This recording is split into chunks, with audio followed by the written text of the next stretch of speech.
হ্যাঁ, এখানে আসো তাহলে আমরা প্রথমে B1 speak spoke spoken right road written go when gone walk walked walk, ঠিক আছে?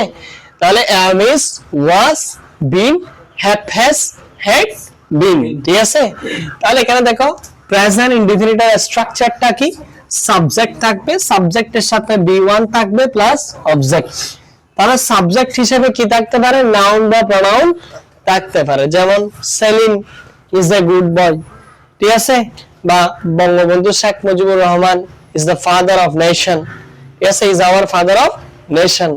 এরপরে হচ্ছে তোমার এই আরো কিছু থাকতে পারে, যেমন আই প্লে ফুটবল, ঠিক আছে না, আই প্লে ফুটবল।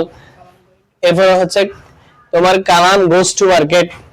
তাহলে এখানে সাবজেক্ট যদি পারসনটা আমরা জানি, যদি ফার্স্ট পারসন বা সেকেন্ড পারসন হয় তাহলে V1 হবে,